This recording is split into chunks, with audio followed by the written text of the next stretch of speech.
Good evening and welcome to the NewsHour. We are following two major decisions on the final day of the Supreme Court's term. The justices struck down President Biden's plan to cancel more than $400 billion in student loan debt for millions of borrowers. The court also ruled that a Colorado website designer can refuse to create a website for a same-sex couple on First Amendment grounds. Justice Neil Gorsuch wrote in the majority opinion, Colorado seeks to force an individual to speak in ways that align with its views but defy her conscience about a matter of major significance. We start our coverage again tonight with NewsHour Supreme Court analyst Marcia Coyle. Thank you for being with us. Thanks, Jeff. Let's start with the student loan case. Okay. The Supreme Court, voting 6-3 along ideological lines, tossed out President Biden's plan to slash the student debt of more than 40 million people on the grounds that he exceeded his power. But Justice Elena Kagan, writing for the dissenters, noted that Congress actually authorized the forgiveness plan, and she adds this, in every respect, the court today exceeds its proper limited role in our nation's governance. Break down this ruling for us. Okay, first, it was the Chief Justice who wrote the majority opinion. He looked at what authority the Secretary of Education had under the HEROES Act to waive or modify student loan provisions. He examined the meaning of waive or modified. He looked at how the department used that authority in the past, and he concluded that those words did not stretch far enough to encompass what the Secretary did here, which he said was to create a whole new program, a program that was huge and that was costly. And that, he said, triggered what the court has called the major questions doctrine.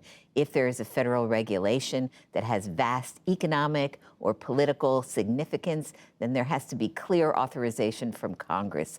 And he said that was not here. In the other case, the court ruled in favor of a Colorado web designer who said she wanted to create wedding websites without having to provide services for same-sex couples. And this was a purely hypothetical claim. She hadn't actually, in fact, been asked to create such a website. How did the court arrive at its decision? Okay. This was really interesting. You have two very different views of what public accommodation laws, which are really anti-discrimination laws in the marketplace of public goods and services, what they do.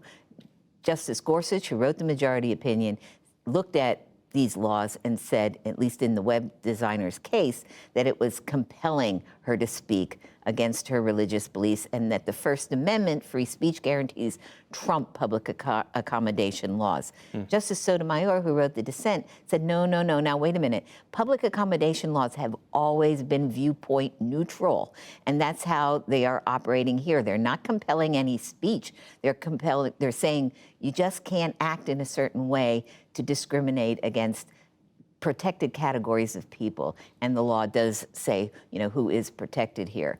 And so you had just really a very different view of these laws.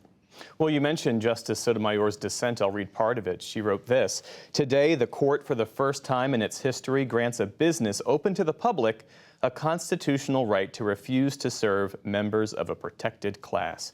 Does this ruling fit at all within recent court precedent?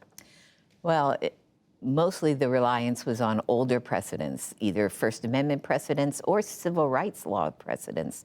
But the tricky thing here is Justice Gorsuch said that this opinion applies to expressive speech, expressive conduct, like a web designer, like a speech writer. But he really doesn't define what is expressive conduct, and that's what Justice Sotomayor said is the big hole that's been blown into public accommodation laws, that they are going to allow discrimination in many situations that in the past have not been allowed. Marcia Coyle, we are lucky to be able to draw on your vast experience and insights. Thank you. My pleasure, Jeff. Let's focus more now on the court ruling against President Biden's one-time plan to cancel up to $20,000 in federal student loan debt, a decision that affects more than 40 million borrowers. President Biden addressed the decision speaking at the White House today. Today's decision has closed one path. Now we're going to pursue another. I'm never going to stop fighting for you. We'll use every tool at our disposal to get you the student debt relief you need and reach your dreams. It's good for the economy. It's good for the country. It's going to be good for you. Danielle Douglas Gabriel covers the economics of higher education for the Washington Post, and she joins us now. Thank you for being with us. Thanks for having me. President Biden said today he thought the court misinterpreted what he was trying to do with the student debt relief, and he laid out a new path that he says will help as many Americans, but will take a little longer. What is he aiming to do? So the president initiated today what's known as the negotiated rulemaking process, whereby the education department convenes a committee of legal experts as well as higher education experts to weigh in on a draft regulation that would essentially try to achieve exactly what the president did through his executive order, but through a more proven and, I guess, possibly less challengeable legal route. The trouble is that many legal experts still suspect that even if the negotiated rule goes through, is finalized, which would take months and likely not come into play till late next year, it will still likely face legal challenges, and we may be starting that process all over again of ending up with another case that heads to the Supreme Court. And is there an expected timeline for this? How long might this take?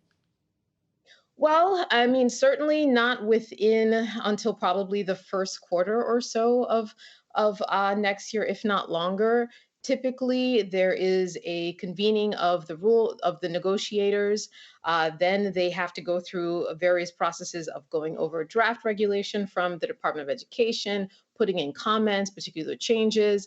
Then a rule is issued, which likely will happen if we're lucky, if they can get it done by November, then those public comment on that, which could take another couple of months.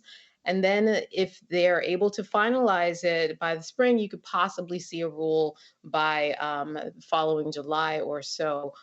But all of that is contingent upon how quickly the Department of Education can kind of bring this process together. But it's not something that could just be done with a stroke of a pen, which is what lots of lawmakers and activists were hoping to achieve through the executive order that was struck down by the Supreme Court today. We spoke today with people on both sides of this issue. Here's reaction first from Mike Pierce, Executive Director of the Student Borrower Protection Center.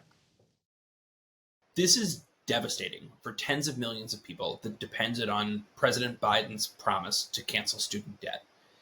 There has been a long movement to get to this point, recognizing that people are struggling under the weight of unaffordable debt and that government needs to do something about it. I don't want to sugarcoat how meaningful this loss is for working people that have student loans that were depending on this as a way out. Today is a bad day for student loan borrowers. So Danielle, what options are left for borrowers in the short term? So, alongside his announcement of a new route for this policy, the president said he's also trying to give borrowers an additional reprieve as they're slated to resume their student loan payments this October. Borrowers will have a 12-month grace period. If they miss payments during that time, it won't ding their credit or hurt their financial standing.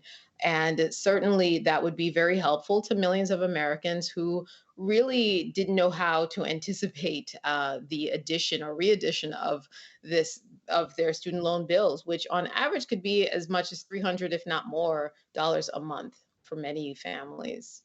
We also spoke with Mark Goldwine. He's with the Committee for a Responsible Federal Budget. Here's what he had to say. We need a plan to get higher education costs under control and improve quality. But this is simply a giveaway to college-educated Americans, mostly in the top half of the income spectrum, who already went to college and took out the loans. It's telling them you don't have to pay back the money because you're lucky enough to be the 13% of Americans that will get a $10,000 or $20,000 check from the federal government. And he also argues that rather than addressing debt, we should focus on the cost of tuition. Is there an appetite in Congress right now to do that? There is, and you have seen legislation coming from both sides of the aisle trying to address some of the issues of affordability. There is so much partisan rancor around the issue of financial aid at this moment that it's really difficult to see a bipartisan solution moving forward, but not impossible. I think you're also seeing from the Department of Education more measures to address accountabilities, making sure that if students are going to borrow all of this money for an education, that the institutions that's providing it are held accountable for the outcomes, whether they are graduating with too much debt relative to how much they're earning, and really just starting to be more transparent about that. Is that enough to really address what many families see as an exorbitant cost of college? Many would say no, but it's a start. And I think it's something that this administration hopes to build on. Danielle Douglas Gabriel covers the economics of higher education for the Washington Post. Danielle, thank you for your time this evening. We appreciate it. Of course.